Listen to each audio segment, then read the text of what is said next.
I lost a $40 million a year company. I lost a multi-deca million acquisition. I lost the ability to have freedom in my life and to go be with my daughter, all because of one FedEx package from one agency. So what do people need to know when they're putting out marketing claims to stay off the FTC's radar? Congrats on getting beyond $1 million. What got you here won't always get you there. This is a podcast for entrepreneurs who want to reach beyond their 7-figure business and scale to 8, 9, and even 10 figures. I'm Brad Weimert, and as the founder of EasyPay Direct, I have had the privilege to work with more than 30,000 businesses, allowing me to see the data behind what some of the most successful companies on the planet are doing differently. Join me each week as I dig in with experts in sales, marketing, operations, technology, and wealth building, and you'll learn some of the specific tools, tactics, and strategies that are working today in those multi-million, 8, 9, and 10-figure businesses. Life can get exciting beyond $1 million. Anik Singal, appreciate you sitting down, man. All right, man. I'm glad to be here. Absolutely. It was a last minute face-to-face, which is always my preference. Yeah. I love this. I love this setup. It's creative and gave me ideas. I love it. Good. EasyPay Direct is sponsoring your event in 2 weeks in Tampa. So this is timely. It's not even 2 weeks, believe it or not. It's like a week and a half. Oh, good God. Yeah, I know. I want nothing more than to not be on the road anymore. I can imagine. Yeah. But I will be there smiling, ready to help the crew with payments. Yeah, which I know is a hot topic in that space. Yeah, always. So you've been in the marketing world for 20 plus years. You've built a reputation because you're good at it. Multi-8-figure company. And you've gone through all of the perils of marketing online. I think I'm still going through them. Yeah, well, every day. We both know you are. Because most recently you've had a FTC suit. Yeah. So I want to hit on that, but FTC suits are one of these things that, we're intimately tied into that because historically the first thing that happened with FTC suits was that they would suspend all assets. Mm-hmm. And part of that was they would come to the payment processor. Yeah. And we were at the center of that. Thanks to, and I'll go on this rant another time, but thanks to Response, who was a 9-figure real estate info product company, seminar company, they sued the FTC and won. And the result of that suit was that the FTC is no longer allowed to suspend all assets until proven guilty. The whole info marketing world should be thanking those guys every day. And everybody needs to know that in this space. This is different than AMG Capital? Yes. 2021? Yeah. Oh, okay. All right. Because I know AMG Capital's case was huge and really helped a lot to kind of tame the aggressiveness, I would say. But this is cool. Yeah. Well, if Response is watching, thank you. Yeah. We'll connect you later when you can thank them. So we'll talk about FTC, but let's start at the beginning. How'd you get into marketing and what was your first million like? So growing up, I don't come from an entrepreneurial background. My parents aren't entrepreneurs. My dad's the exact opposite. He's a nuclear mechanical engineer. So here's the funny story with him. I always said the most ironic story with my dad. And he's a very inspiring person in my life, guided a lot of my ambitions. So he grew up in a village with no electricity. Whoa. So he would study to become an engineer under candles and the street lamps outside on the streets. So his house had no electricity. There's the irony of it. When he retired from the NRC, which is the Nuclear Regulatory Commission, which oversees all the nuclear power plants in the country. And he was the head government appointed decision maker for 2 nuclear power plants that supplied electricity to 10 million homes. Whoa. Right? So I was like, what a cool, for me, it was always his story, what he did with our family from where he started to where we ended up in the US. I mean, I lived a very privileged life. I don't have that, oh my God, I didn't have a meal on the table story because of him. But I also, I don't know, as a kid, I processed it as a very young kid. And so it was a burden to me too. Because I was he brought our family up to a certain level. It's my job now to take it to the next level. And growing up, I was just constantly looking for something. And it was I didn't really like this picture I was being sold of go college, graduate, job, work, overtime, build some wealth. And my best friend, I remember having a conversation with my best friend. This is 6th or 7th grade. And this is when I think I officially said, hey, I'm going to start deviating my path. Very young. He says to me, why do you work so hard in school? Why do you always study so hard and try to get good grades? I'm like, well, because I want to do well and I want to be the best at this. And he's like, man, I want to get a B average. I want to grow up, get an average job.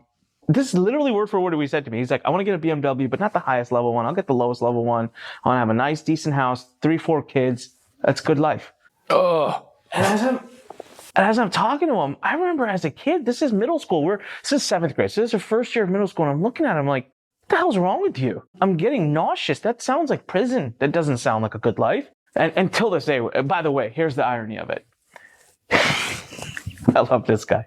He goes on to he's now the principal of an elementary school. Oh my God. He was like the total cartoon in school. Like, we still laugh about it. I'm like, I am not putting my kids in public school because of you. Because if they let people like you become the principal, I don't want, but he's a completely transformed person, but he has exactly what he wanted. He has a great life. He has a nice house. He has 3 girls. He has a BMW, not the highest of the middle, the lowest one. Oh. And he's happy. He's very happy. So I'm like, hey, I have no judgment. Good for you, but it wasn't my path.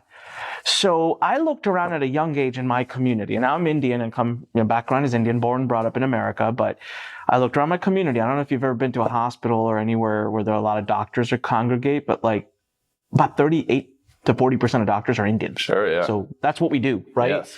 And my family has gone through generations. My parents' generations were engineers.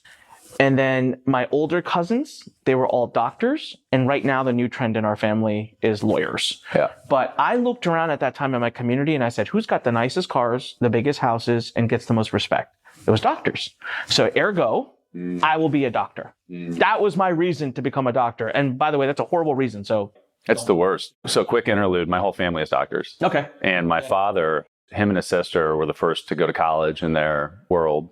And when I was 8, I was sitting in his study, and I grew up kind of upper middle class because he was a doctor. Yeah. Right. But Michigan doctors don't make the same as like Miami doctors. Yeah. No, thank you, unions. But I'm sitting on the floor in his study, remember it vividly. And we're talking about what I want to be when I grow up.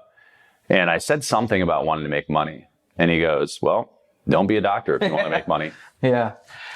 I've got nothing but respect for doctors, by the way. My life has been saved by them many times, and I'm so glad that there are doctors, and I'm so glad I'm not one of them. Well, you hit it on the head, though. If money is the driver, that's the wrong reason to be a doctor. Yeah. The doctors and teachers, if you have a passion for the craft, fucking pursue it. Yeah, I love that. 100%. Yeah. But if you want to make money, so how did you see, what was the first thing that you saw where you were like, doctor's not the right path? Oh man, it was a little bit far into the whole picture. So I studied my ass off through high school. I got the best SAT scores. I started studying for the SATs in 6th grade, thanks to my dad. Good God. I took my first SAT in 6th grade, and then I studied it. I was in tutoring. So I used to go to tutoring at Sylvan Learning Center. Okay. This is why 38% are doctors. Fucking Indian culture, man. I know. Jesus. Well, my dad put me in Sylvan Learning Center, and I would sit there as a 6th grader. He insisted. He fought with them to put me in the SAT prep class. Yeah. So I'm sitting at a table with 3 or 4 other 11th graders and 6th graders studying, and I'm outscoring them, by the way. Amazing.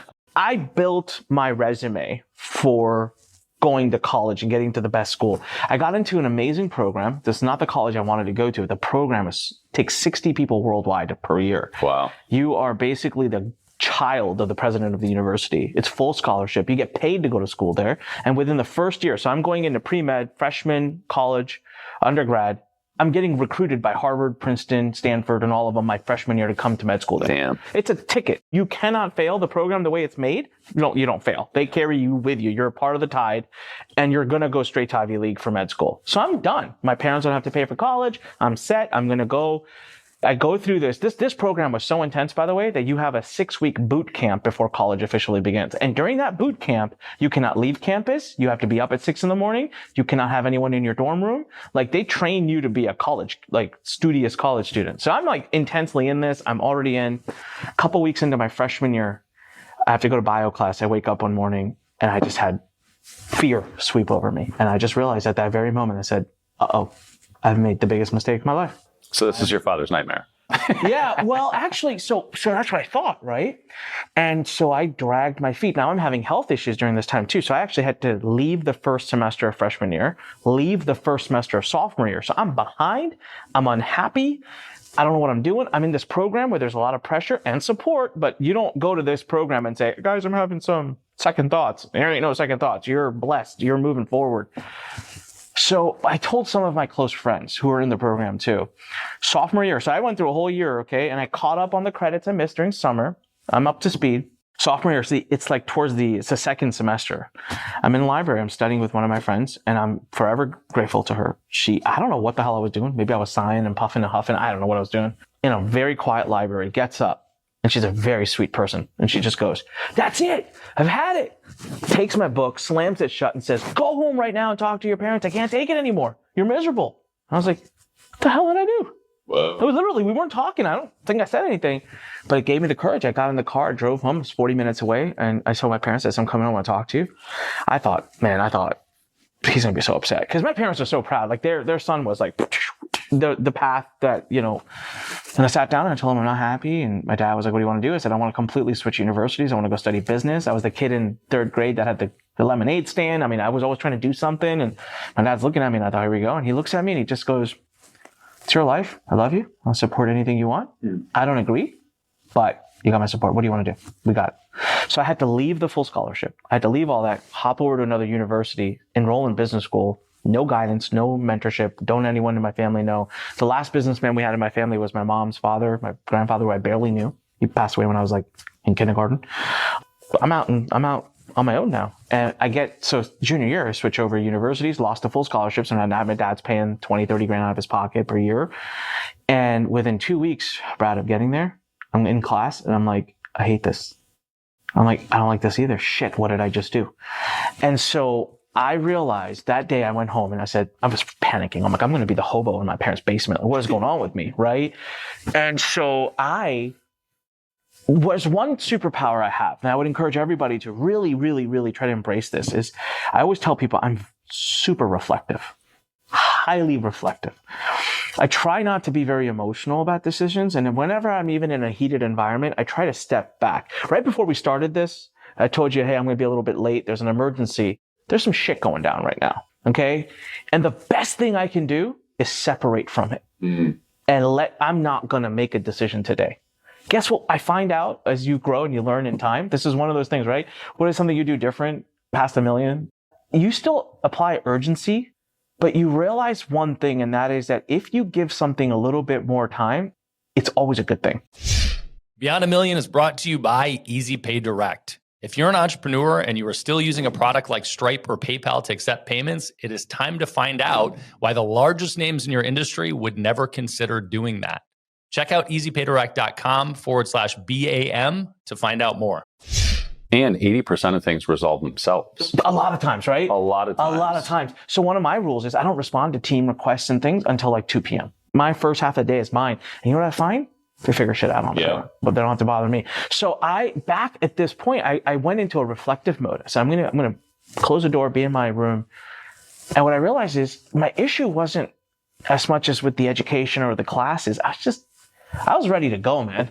I was like, put me in, coach. Like I got my helmet on, I got my gear on. I want to play. I don't want to learn how to play. I want to play. So I went to Google and I typed in how to make money. And here's what Google did. It autofilled online. And I said, sure, why the hell not? And that led to an 18-month journey of going through all the envelope stuffing and all this bullshit. And back then, can you imagine, Google had just launched.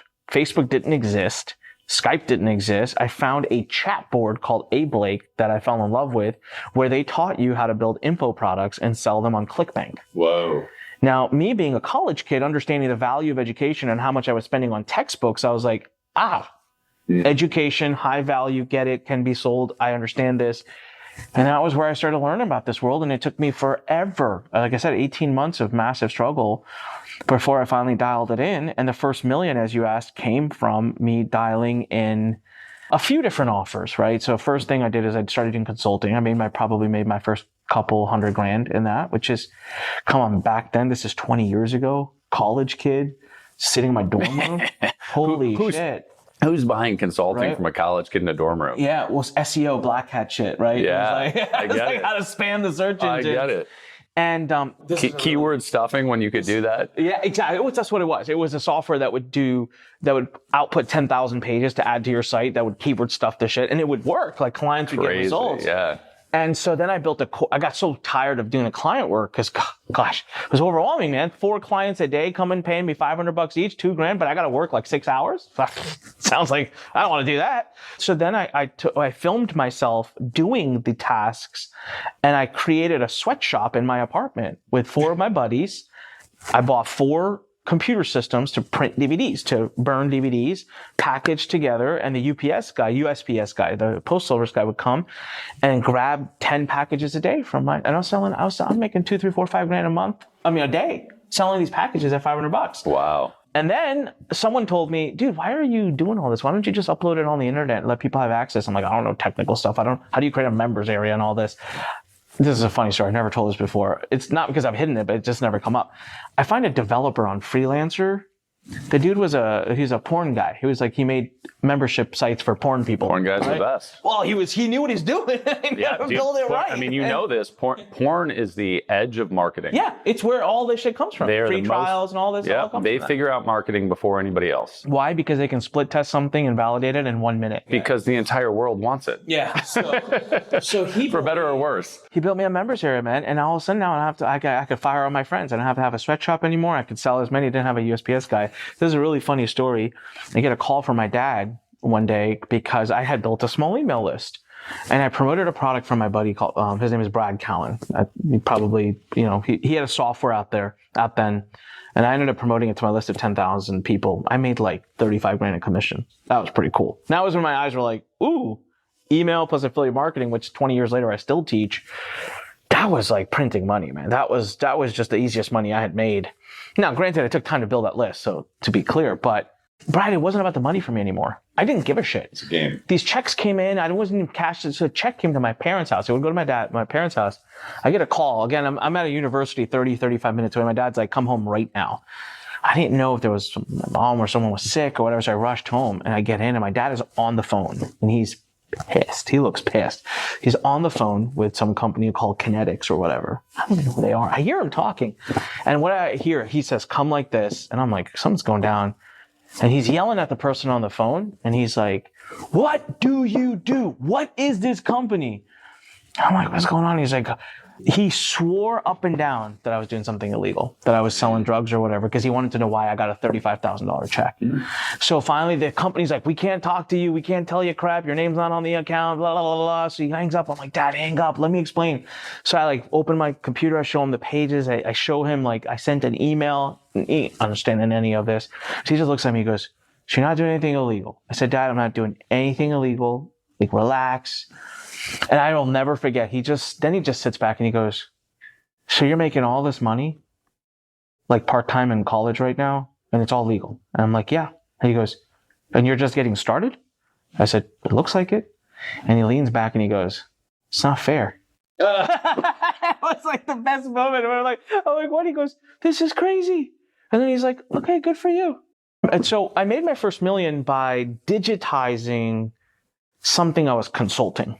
Right. And one of the things that, Brad, I continue to seek in my life consistently, and it's easier said than done. But Tiffany was telling her story yesterday on stage. Tiffany High. She was telling the story on stage where she was like, if you had told me I would be a real estate educator, 10 years ago, I'd have been like, what? No. These businesses that come out of organic demand are the best. Right. So for me back then, the way I became a consultant for that Black Hat SEO was not because I decided one morning and woke up and said, I will be a consultant. I was on this chat board. They were helping me all the time. I got really good at this software just because I was trying to figure it out and had nothing better to do. So people were asking questions about the software. And I was like, hey, awesome. I get to help finally and give back to this place. I'm answering questions. Next thing I know, someone reaches out and says, hey, can you help me with this? Sure. And I helped them. And they said, can you help my buddy? He'll pay you. So, okay, how much are you going to pay me? $500. Takes me 2 hours to install the software and run it. $250 an hour for a broke college kid? I'm like, all right, I'll do it. And so next thing I know, he refers me. And now I have a consulting practice. And then I'm like, well, I'm tired of doing this. I don't want to do this so much. It's boring. So someone gives me the idea of why don't you film it? So I filmed and I made 10 courses, and I had 10 boxes in my dorm. I didn't think it was going to work, honestly. I was like, such a big difference between a consulting done for you and a box of videos. Yeah. So I was like, I'll throw this out. I have a small email list at this point of people that are interested in. And what era is this? What time period? It's 2004. Yeah, right. So for the people that aren't our age, that period of time, and you framed it a little bit, which is Facebook didn't exist, right? And I think at that time, Facebook was finally just out. No, 06. Just out, yeah. Started in 06. Oh, okay. Yes, yeah. it didn't. Okay. So didn't exist at all. And more importantly, the tools to execute didn't exist. No. So if you wanted to build a website, like, do you know Sam Bell? Yeah. So love Sam. Yeah. So Sam was I invested in this company, realestateinvestor.com in 2007, which is no longer, but I met Sam through that. And Sam was selling a product from Stage, which was how to create a website. And it was like, and that would work. Yeah, I can see. it was like the WordPress install, cPanel, like how do you get a website up and running? Yeah. And nobody knew that. Yeah. Like it was a $2,000 course, how to build a website. Do you know the company Squarespace? Oh yeah. Okay, so you want to hear a crazy story? Yeah, totally. This started right below me. So really? In my dorm room, senior year, Tony, the founder, he was in the same entrepreneurship program I was in called Hinman CEOs. And he was creating this thing. And I was fascinated by it. And I mean, by now I had a community of affiliate marketers. So I had a recurring continuity program. I was doing pretty well. When that senior year, I was already past $1 million a year in revenue. So I was like the poster child of their entrepreneurship training. So I went to him. I wanted Squarespace. I thought, I'm being honest with you, it's so funny. I thought it was the stupidest. I'm like, what are you doing? This is like stupid. There's Blogger and there's like WordPress, I think was already out. And there's like other, like, what are you wasting your time with this? I said, but I see a purpose for it for my affiliate marketers, like, cause I can auto build sites for them and have stuff done. So I made him an offer. Dude, I walked in with swag for that offer. I made him $100,000 cash offer. Okay. That's pretty baller back in like 2004. To buy the company? Yeah. To just buy the company. I said, you don't know what you're doing. All right. And I'm going to do you a favor. I'm going to give you $100,000 cash. Take this off your hands. I need you to stick around for 6 months until I find a developer. And he considered it. He is like, well, let me now, Tony or Anthony, I don't know how he goes by now. I can't remember, but he was your tech entrepreneur. Like, he kind of quiet, edgy. He looked at me. I remember being in his dorm room. He showed me a demo. And he was like, yeah, I don't know. Let me think about it. I'm like, you stupid. What is there to think about, dude? I'm handing you $100,000 cash. Like, so the next day or day or two later, he turned me down. And I'm glad he did. So he went on to become a multi-billionaire. But that's the era I come from, right? Well, I wanted to set that stage because that's a really important frame in knowing when you're figuring out marketing. The easiest way to success is to not reinvent the wheel and just copy what somebody else did. Yeah. Follow the fucking plan. Yeah. But there wasn't a plan then, right? Everybody's trying to figure out marketing online. And online was so new and commerce was so new online that nobody knew what worked and what didn't. Yep. So you're doing this through college, which is wild. You make your first $1 million by senior year in college. At what point do you have some kind of formal business where it's not just you in a dorm room selling shit? Okay, so I graduate and I leave college. I don't know what the hell to do with myself. So I moved into my parents' house. I didn't know where I was speaking. I was traveling all the time. Okay. Why would you do that? Well, because I just didn't know what I was doing. I didn't know what to do.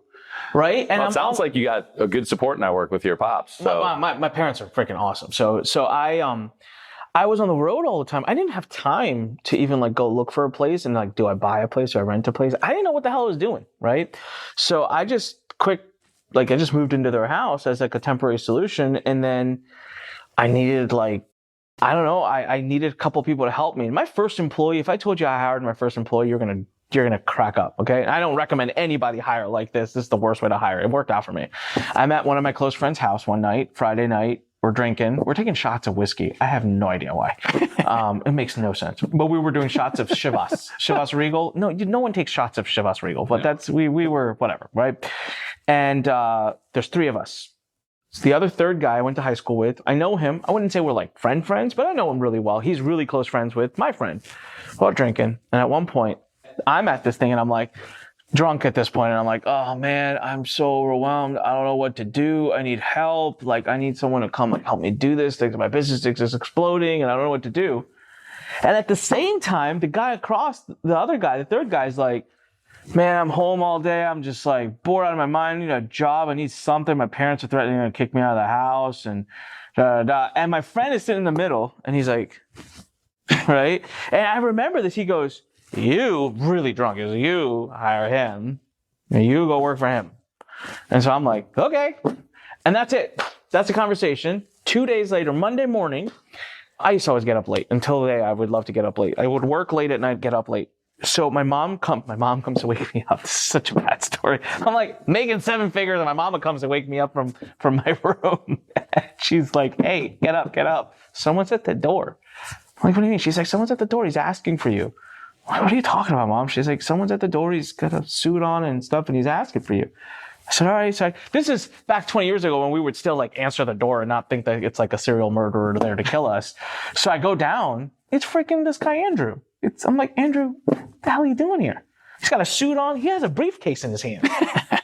And he's like, his like bottom lip quivers. He's like, "You hired me." "I hired you for what?" Now, you got to understand, I've known him since high school. The dude in high school, I was thoroughly convinced he was going to be the guy that did like the mass shootings. He used to wear a straitjacket. He was weird, long hair, strange guy. I made friends with him on purpose to make sure that if some shit goes down, I don't get it. Like, we were really like, we all used to keep our, so I'm like, "I did not hire you, dude. I don't want you in my house, in my basement working. I don't know you like that." But he's like, so I was like, "All right, fine, get in here, Andrew." So he goes downstairs to where my office is set up. And I'm like, "What the hell's in the briefcase?" He opens your briefcase. It's empty. There's not one piece of paper in there. Playing the part. And I'm like, "What the?" He's like, "I don't know, man. People bring briefcases. I brought a briefcase. Maybe you have shit to give me." And I'm like, "We are an online business. I don't have any paperwork." So that was my first employee. After that, a couple weeks in, I'm like, "Shit, I don't know what I'm doing. And I don't know who to ask. There's no one in my family to help me with this." So I go back to the university, go back to that program, Hinman, and I'm like, "Guys, help." And so they're like, "Oh, there's an incubator here. Go join this incubator." So the incubator had a 1% selection rate. So I applied, I got selected. Part of that, they give you an office on campus. They give you some guidance and leadership. Now, what's funny is the first thing they said is, "You need someone. Where's your financial records?" I'm like, "I don't know. I got them somewhere here." Like, they're like, "You have books?" I'm like, "What are we fucking talking about?" Now, here's a weird thing. You know what my bachelor's degree is in? Finance. Dude, it's so sad. It is so sad, right? So anyways, so they're like, "Well, there's a guy here, as a CFO in a box. He works on a couple of the companies in this. We'll let him bring." His name is Rich. Still till this day, he is my CFO. He's not a CFO in a box anymore. He's my full-time guy. So we're going on probably 18 years now. Wow. But he comes up. So he's going to work for me 1 day a week. And I'll never forget this. And he says, he comes up, puts his laptop on his desk, and he's like, "Hey, how do I log into your QuickBooks?" I'm like, "My what?" He's like, "Your accounting system." Oh my God, man. I'm like, "Accounting system?" This is brutal. Yeah. And this is exactly what he said. He goes, "Do you have any kind of accounting system?" I'm like, "I don't know what you're talking about. What do you want?" And he's like, "This is not good."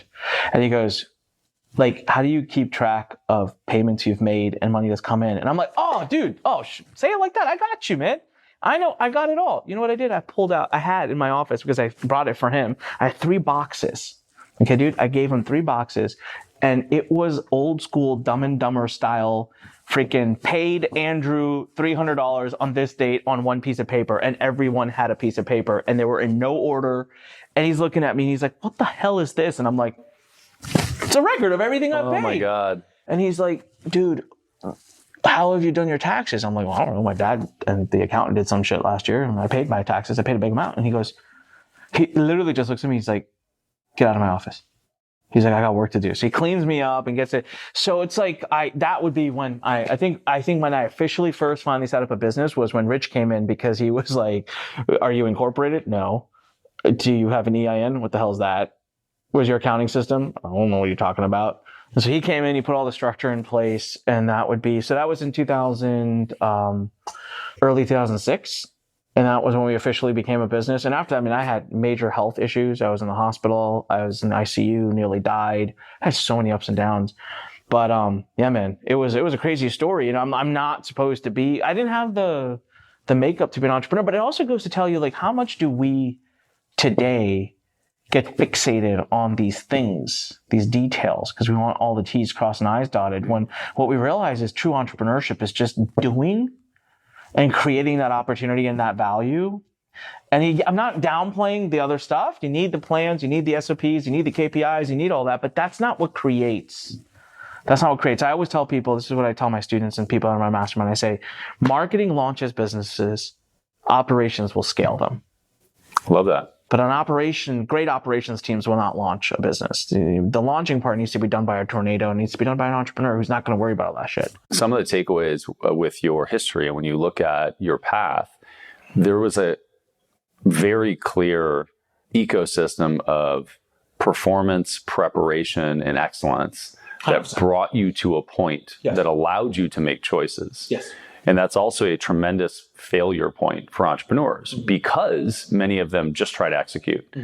But you were playing a different game, but it brought you to today, right? And that the network that you had, what you kept coming back to was the network that you had, family or the incubator, right? The program that you were in. Always people. All of the credibility from the prep and the hard work allowed you to have the ecosystem to ask questions when you were confused and didn't know where you were going. Literally, that was the number. I have always been a problem solver through other people since day one. So when someone said, film yourself doing the thing and record it and burn it on a DVD, man, I did not know how to do that. There was a software called Screencast that had just come out. So how did I discover that? I went to the forum and I asked, right? And they told me about it. Now I don't know what the hell to do with it. So I paid someone to spend some time and show me. In my school, I had a buddy who was technical. I said, here's $30. Show me how to use this thing. So he came in and he showed me how to use it. And then burning a DVD. I know how to burn a DVD, right? Hey, here's another $20. Show me how to burn a damn DVD. Burning DVDs. Right? Like but along the way, it's still till this day, man. I don't know. All right now we're launching, I'm in the middle of building a tech company. And I have failed to build tech for 20 years now. I have burned I actually have figured the exact number. It's around $12 million trying to build tech companies because I'm not technical. So I constantly keep looking for someone else to lead that and it just does not work. So the current platform that I'm trying to build, I have to build it. This is like, no, this is needed. The market needs it. I want to build it. I got to build it. It's a big opportunity. But we were really struggling. So I hired a guy and I did it the old way. And I hired him, it's now been a year ago, and he left, and I'm glad he did it 3-4 months ago. And again, I was left with a project that was only partially complete and not ready to go. And I'm like, here we go again, right? I wasted about another $100,000. I said, I got to stop doing it this way. So what I did now is I got myself in there and I said, I don't need to code, but I got to understand. Because if I don't understand, then they're going to run circles around me. So now I've built a team around me. So I have the team that's doing, and I have 3 people here that I've hired that I just pay hourly to consult. So the team that's doing doesn't know they'll talk to me and I'm like, oh, okay, yeah, well, let me think about that, get back. I don't know what they're talking about. But I take that information, I take it to these guys, I process, and I come back. So I've always, from day one, from the smallest thing to now the biggest decisions that sometimes now I'm dealing with a decision that is multi-millions of dollars. I have to find a path to resolve something that could turn into a negative multi-millions. Or my best case scenario is I'm made whole. My worst case scenario is I lose millions. But I'm not going to move fast. I'm going to collect my info. I'm going to talk to the right people. And I'm going to make it a informed decision only once I feel like I've collected all the data points that I need. Yeah. That's not something I learned in the process of building a bit. I was always like that. And I don't care. I don't need it to be my win. I don't have an ego. I just want the right outcome. And if that's because Brad gave me some advice, good. Right. Well, that self-awareness is usually developed over time through entrepreneurship. It's uncommon to have it a different way. We've got backdrop of chaotic figuring out how to market, hiring your first employee while hammered in the basement, and now a fractional CFO tapping the resources that you had from a very deliberate, structured upbringing. You most recently had a multi-8-figure company that ran inadvertently headfirst into the FTC. Talk to me about the jump to the multi-8-figure company and first off, like growing that. And what was the shift from your previous, all of this stumbling to figure out the elements of life to then being able to scale to that point? Because I want to talk FTC because it's really important to people. But first, like what was the shift that you had? It was the hardest business to build. And many a times I think back to myself and I'm like, the amount of time and energy we put into building that business, had I put the talent, the people talent, the time, the energy and all had I put that into a software business or any other business, a real estate business, I mean, we would be worth probably $1 billion by now, right? But I chose to build a publishing company. And by publishing company, I mean not just publishing my material, but publishing the material of other people, which was a blessing as well. So I don't mean to make it sound bad. I got connected to and I got a chance to work with Robert Kiyosaki, Damon John, Les Brown, Bob Proctor, and all these people and other marketers who are great. So the basis of my business and decision was this. I got very good at marketing and selling information to a certain market. I could take my information and do very well with it. This is before I understood paid traffic well. And so I had built this audience, but there's only so many things that I'm good at that I feel comfortable teaching and being the expert on. So I was like, well, I've got this audience and they love me and they love my company and they're ready to buy more. What if I take Brad's expertise and co-publish with him, co-build a product based off his expertise, and I allow him to tap into my network? He doesn't have the audience, I have the audience, distribution channel, boom, we make a deal. So I did a few of those. They did really, really well. And before I knew it, I was like, let's become a publishing house. And my assumption, which was a false assumption, was that, oh, here's me doing 10 million a year now with my content, my info. I find 5 of me's, I'm doing 50 million. And although mathematically that's a very linear and makes sense, it just doesn't play out that way, because the problem with this business model is there are very limited people in the world to employ who know how to run a $10 million info product. So, and if they're hard enough to find for one brand, how the hell are you going to find them for 5 or 6 or 7 brands? Not to mention, I'm selling really well because my hook, my topic, and all of that resonates. The next person's may or may not. And when I launch them, if they're only a $2-3 million brand, they're pulling from my $10 million brand. So my $10 million brand falls to 7 million and they become 3 million. We're still doing 10 million. That was the hardest thing to break through. And so in 2020, here's what I heard. I want to recap that. Yeah. So, and tell me if I'm right on this, but what I heard was the crux of the business model. One is operationally hiring the right people. 100%. Just finding the right people to execute. And the other was in the publishing world, in that industry, the marketing hook, the angle that you're taking, the USP is everything. It's everything. And so because it's such a challenge, when you find something, you catch fire, but it's hard to find it. 100%. It takes more time. I was making a more general assumption that the funnel, the team, and the mechanisms are what are creating the success. And although they are very important, the offer is key. It starts with the offer, and the hook is a big part of the offer. So if you don't have that sexy offer, you can have all the mechanisms in place that you want. It's not going to go anywhere. So this is the lesson to like fucking 99% of the audience is spend a disproportionate amount of time on your offer. Oh my God. And I mean, you know this because it's your whole world, but the number of people, if we ask even our friend group, like high performing entrepreneurs, most of them will not give you a distilled, clear version of their USP. Most of them still stumble around what they do and how they do it. I have said the following many times, and I believe this now, having been through it. It's that if you're struggling to scale, I can pretty much guarantee you the problem is not your traffic. It's not your conversions. It's not anything other than your offer. Because when your offer is amazing, scale comes. The rest falls in place. And I like to use an extreme example to make my point. It's a super exaggerated example, but let's just say I hold the solo license in the world to sell $300,000 Lamborghinis for $10,000. Certified, valid, confirmed. Lamborghinis even said, he got us. Dude's legit. So I sell $300,000 Lamborghinis for $10,000. That's my USP. How much marketing, traffic generation, and copy and funnels do you think I need to scale my business? Zero. Yep. It'll do it on its own. Yep. And so it's an extreme, exaggerated example. Now, I'll also tell you this.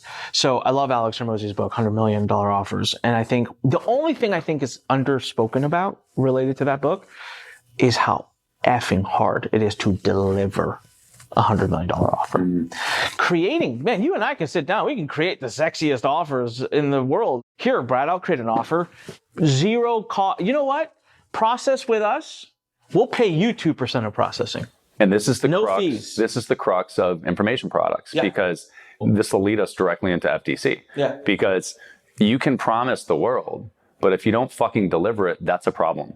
And you're dead on, right? It's easy to say the words, but you got to back them up with it. And if you can, the beauty of the magic though is if you can do that, then you're good luck trying to manage the scale. Right. It's going to come on its own. And that has taken me 20 years to figure out. So now where I sit in my business today, as I'm recrafting, re-architecting, and building, I'm constantly analyzing the reaction of audience and people to my offer and to my presentation. And I'm not taking it personal.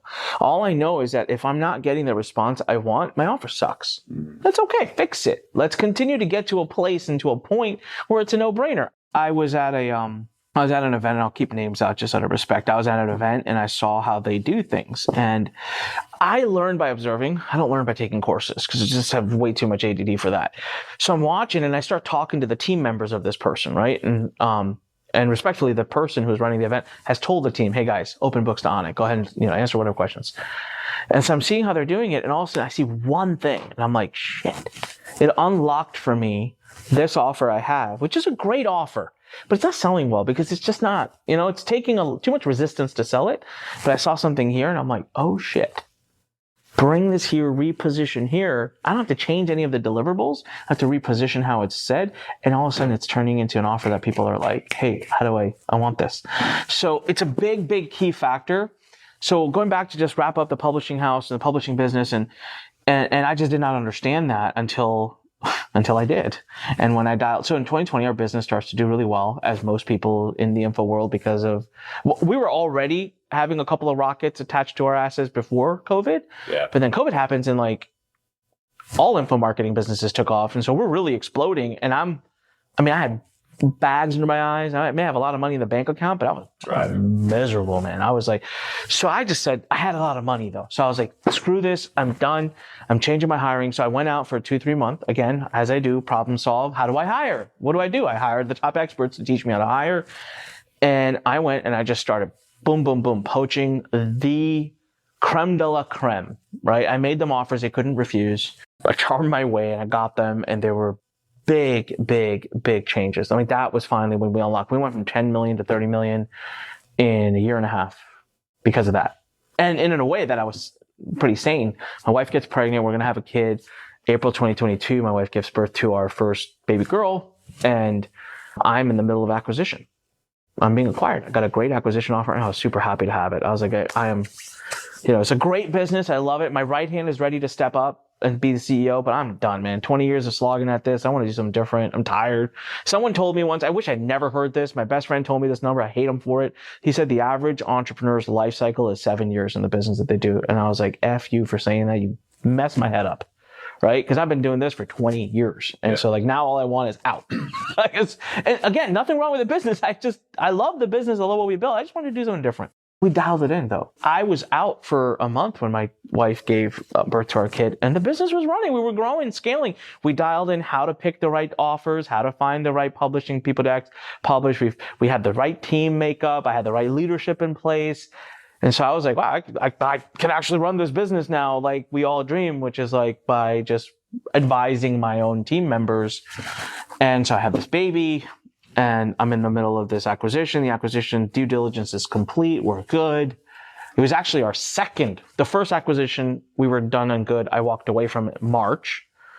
I engaged a new one. This one's moving super fast. We're through their due diligence as well. It's end of April. I'm like, man, I really love being a dad. I want to be present to this child. And so I'm going to step down. I think my right hand, initially the goal was, we would do the transition of power at the time of acquisition, right? He would go on to continue being CEO post-acquisition. I would leave. And I was like, I don't want to wait that long. Yep. I'll just let him shepherd this acquisition. I know it's coming. What's that? I said, I know what's coming. Dude. Oh, man. I hate reliving this shit every time I talk about it, but you know what? I have to. I want people to understand this because this is how life can kick you in the balls too sometimes. And it just is part of what we do, right?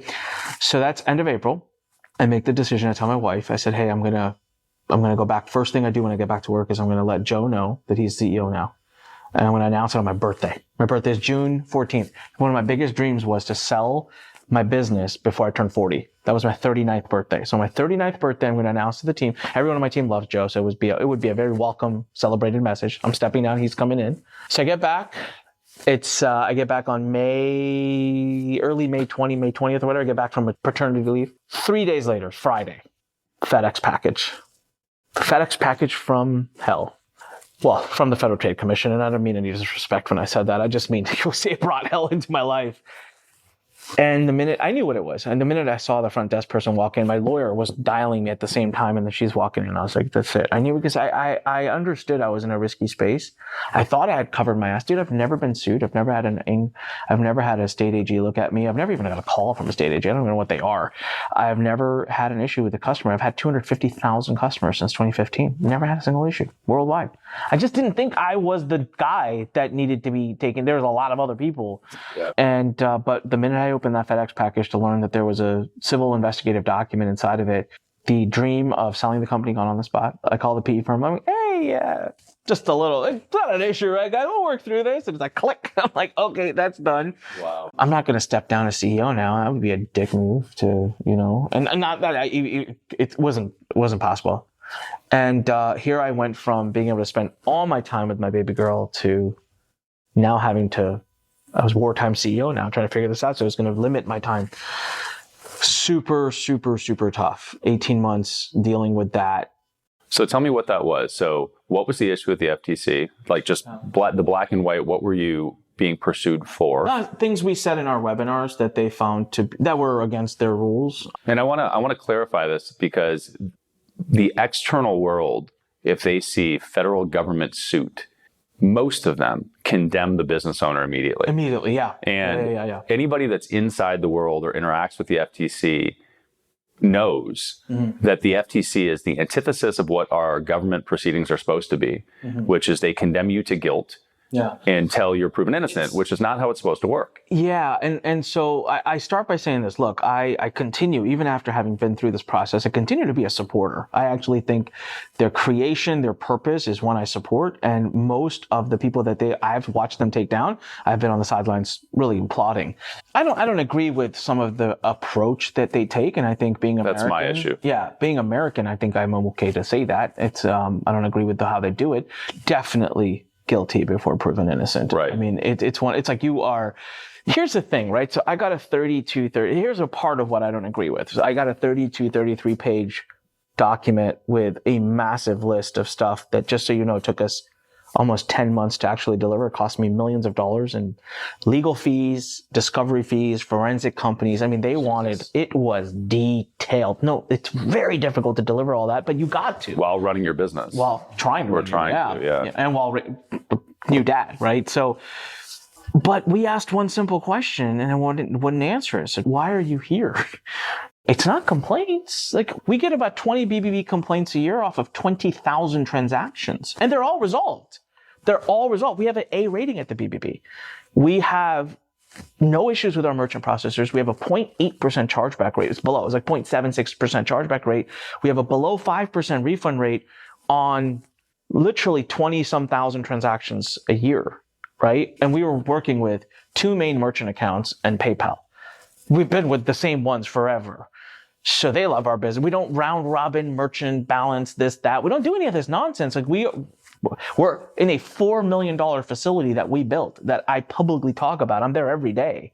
Like, I'm not hiding. I don't understand. Like, why are you here? And I don't mean that disrespectfully. I just want to know, like, we'll fix it. What's up? Like, we'll fix what's wrong. Well, why? This is too much. Like, this is ridiculous. And the answer is, we don't have to tell you anything. And I'm like, well, that seems a little bit unfair if you're going to ask me for something that took me millions of dollars, 10 months, and was the most intrusive thing that's ever happened in my life. And all I'm asking is what got you here? I kind of feel like I would love some answers. And so they don't, and they don't have to. And it is what it is. It's okay, fine. But you've got to look at what they ask you and what they say. That's the best clues you can get as to this. So if you look at the actual investigative document, and they would quote things said in my webinars, that sometimes I think I got excited because I love what I sell and I said things and they would consider those claims. So here's the deal. The FTC, from what I was told by attorneys, right? Now I'm not in the FTC, so I can't back this, validate it, but I was told for years, and I built my company to protect, and then it worked. Like I built my company around what I was told by, because I had a full-time paralegal in my business reviewing all the sales calls. Like I did about as much as I possibly could, as I knew. So we were told, look, they're complaint driven. They're there to protect the consumers. So when consumers start complaining, they show up. Fair enough. Fair enough. Yeah, that is fair. Fair enough. And that's what they should do. And I, even being in the industry, I'm like, hey, if I am selling a service or a product that is scamming people and people are profusely complaining, I deserve to go down. But doesn't seem like that's how it works. That's not, at least not anymore. Right. Now it is about the letter of the law. So these are the policies, the terms, and these are the things. And I'm going to be honest with you, man. I don't think a lot of the attorneys who call themselves compliance attorneys really actually know. I have found maybe 2 or 3 at this point that I really understand, seek the counsel of. And it took me being in the process, which is the worst way to learn, to now be able to sit and say, okay, I can actually look at copy from the eyes of the FTC and say whether it's compliant or not, which is part of why this has become my mission now and going out and trying to help people and tell people. But yeah, it was words and things in the webinars. It was claims. It was implied claims. It was making people feel like they're going to make a lot of money. And it was not having enough success stories to back up the typicality of those claims. That was really where they started. And then once they found out we had a telesales team, we were doing one-to-one sales, the case became all about that. And that's a whole Supreme Court ruling reason, Section 1319. Like, we can get into that. But well, I want to talk about just some of the granular things that are takeaways. So like, if you're marketing, period, but the more aggressive you are, the more relevant this becomes. And also the larger your client base is, the more relevant this is, right? Yeah. Because if you have a ton of clients, the 5% refunds is a big number, not percentage wise, but just human wise. So do you think that there's a size at which you need to start paying more attention to the FTC? I don't anymore, not after having worked with Greg, who's my business partner in this, and the attorney. I mean, he's got a slew of cases, and we have found a lot. I've done my research on this, of cases where the company was doing $1 million a year or a few $100,000 a year that get taken down. You know, there's a big myth, and that's the FTC keeps the money. A lot of people think that this is like a fundraising plan for the government, the evil administration. It's not. They don't keep the money. They actually had some big PR issue about this, Greg was telling me years ago, where they've become very good. So my fine ended up being $2.5 million. That $2.5 million will go back to the consumers. They don't get to keep. So they're negative. They probably spent, I don't know, over $1 million investigating me, maybe more, or maybe $1.5 million. I have no idea, but they spent a lot of money. So they don't get to keep any of it. Now, I'm sure they get a win on I'm sure there's like other incentives for it, but they don't get money. And so they don't really care. If you're breaking the rules, you're breaking the rules. One of Greg's clients had to settle for his watch. That was his settlement. He had a $30,000 or $35,000 watch, and he sold it and gave it to him. So what do people need to know when they're putting out marketing claims to stay off the FTC's radar? So the number one entry right now, they're just really looking at is testimonials and endorsements. So if you are using results-driven testimonials, you are inviting them. Greg said it best yesterday on stage when we started. He said, if you want to know whether you are at risk of having them come through your door, proverbial door, not your physical door, go to your case studies and client results section of your copy. And if you are giving testimonials that are specific results driven, so, hey, I took Brad's course, made $32,000, then you better A, have a written release affidavit from that client, B, have substantiation of it. Just because I said I made $32,000, now you put that in your copy, it's your claim. You need to substantiate it. So you need to turn around and ask me to prove that I made $32,000, right? Which is an uncomfortable conversation, and all the more reason to not use results-driven and results-based testimonials.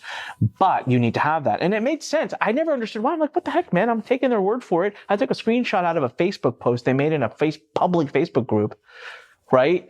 But the thing is, as long as it's in a public area and it's their post, it's their claim, not mine. But the minute I take a screenshot of it and put it in my marketing, it's my claim now, and I got to substantiate it. Fair enough. The third rule is typicality. So here's the thing. If I have, Greg gives this example of one of his cases where the company was using this case study, which was proven. They had all the substantiation, they had all the backing, they had a signed release where this guy had made $1 million using their options trading program. But what they failed to disclose in 30 days, he made $1 million in 30 days. So now they're out there talking about this and using this case study and testimonial. And what they failed to also say is that the person began with $7 million of investable capital. Not typical. Not typical. Right. Most people get you 10, 20, 30 grand. So the chance of them making $1 million is nil to none, even if they follow to the T. So the third rule is typicality.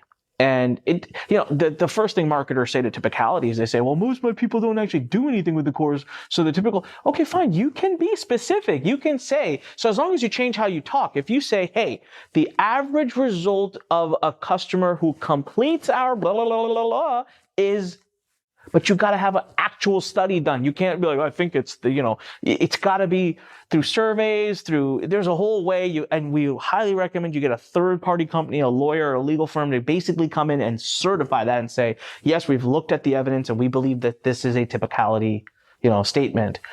Then you can use results driven testimonials that are substantiated and signed releases, but that are within around that typical number and not like you can't cherry pick. This is what they say, word for word, what I've picked up from Greg.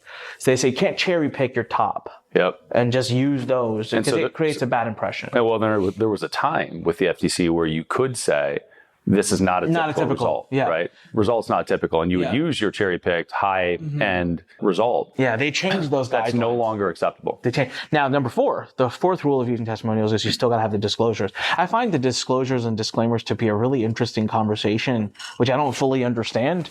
So I leave that to Greg. And that is, I said it this way. I said, you're damned if you do and you're damned if you don't. But I get it. I do get it, actually. It's not that I don't get it. So here's the thing that they're trying to say. Like, just because you disclose doesn't mean you can break the rules. So the rule says the testimony has to be typical. You can't use an atypical testimonial and then say it's not typical and hence be okay. But if you use a typical testimonial, you still have to have a disclosure within proximity of that testimonial. Meaning that if you're running a testimonial video right next to it while the testimonial is happening, the disclosure has to be visible there. Visible, not hidden. Can't be a footnote. And if there is no visual, like if they can't see a visual because it's something that's an audio, then it has to auditorily, you have to put a disclosure. So it itself doesn't protect you, but not having it hurts you. So you still have to have it, but that doesn't nullify you from all the other rules. So look, I'm doing presentations on this that are taking me 3 hours to get through like the key things that the FTC, but they have actually issued releases saying this is our focus area, right? So if you are using testimonials that are results driven, that are not typical, that's going to be the door through which they enter. And that was with us as well. That was the first reach out, was the first things they were asking about. Yeah, well, that's great. I mean, those are good bullets for people in general. And like you said, there's a whole industry around defending this and case law and the ever-changing industry and the landscape. But having a few bullets of this is how I can execute is kind of the point of sitting here, right? And it's the point of that's an entry point for everybody to say this is what I should do. Well, look, man, I know you're pressed for time. We will talk more in a couple of weeks, actually in 10 days at your event. Yeah. But where do you want to point people? Where can people find out more about you? So a couple places, right? So number one is if you're more curious about the guidelines, the FTC compliance and protecting yourself, here's what I tell people. And I want to be really clear about this because I'm getting a bit of a reaction from marketers, which I expected, but marketers are very extreme, right? So it's like, I'm either holy hell not compliant or I'm holy hell compliant. And they're scared shitless of the holy hell compliant because they're convinced that being fully compliant means no sales. And I'm here to tell you that's not true. I'm running stuff now that Greg says is compliant. I'm good to go. And trust me, I have to be extra careful because I'm under a signed agreement now also with the FTC. And it's converting and I feel great about it. And I'm getting better customers that are spending more. So I'm actually really happy. It's really weird, but I'm like, I choose compliant marketing, regardless of my signed releases. But here's what I want to tell people. There's a bunch of other things. There's the FCC, there's class action lawsuits, there's state AGs, there's consumer lawsuits, contract law. There's all these. So soon as you go into business, this is your risk. And my encouragement to those who are watching is this. You are not going to go from here to here. You're never going to be zero risk. And I'm just saying, can we work together? Can you educate, inform? Can we reduce? This portion of this risk, this portion is really easy. Some changes to privacy policy, some change to terms. A big chunk of risk you can remove by just simple things that we can do. Now, that last 30% where we got to train your muscles to speak different, to talk different. Okay, well, you don't have to do it tomorrow. Let's work on it one at a time. So we have a podcast, we have a book, all of that's at don'tsaythat.com. We have a free assessment service so people can check it all out. Go to don'tsaythat.com. And I think what I say is just be open-minded. But first, you have to accept the fact that you need to be compliant and that you need to know the law. You need to understand it. It's the biggest risk factor you have in your business. Not economic, not recession, not employees, not product, not customer. Your biggest happened to me. I lost a $40 million a year company. I lost a multi-deca-million acquisition, right? I lost the ability to have freedom in my life and to go be with my daughter, all because of one FedEx package from one agency. So take it seriously, decide you want to do it, and then go get informed. And we're here to help. That's a big part of my mission now. Don'tsaythat.com. Now, if you're listening and you're like, dude, I don't want to listen to all this bullshit. Like, I don't want all the negative crap. I don't want this gives me anxiety. Can you show me how you grew a business so fast that the FTC even cared about you? Yeah. Like, that's cool. We can talk marketing if that's what you want. Go to expertscale.com. So there's my community. I've got some courses and I'm doing events now. For example, the event that you'll be sponsoring. Thank you for that. So I've got, like, I would tell people, like, I got the stuff that makes you feel good and I got the stuff that won't make you feel that great, but it'll protect the shit out of you. I've got both sides. So expertscale.com or don'tsaythat.com. Love it, man. That's awesome. Appreciate you carving out time. Thank you, man. Thanks for having me. If you learned one thing on this episode, share it with another entrepreneur. They need to hear it. Also subscribe so that new episodes just show up on your phone. It's a lot easier that way. And if you want the really good stuff, check out our free BAM! Tactics and Strategies course. It's where we curate the best tips, tricks, and tools that our guests know, whether they've shared them on the podcast or not. Just go to beyondamill.com.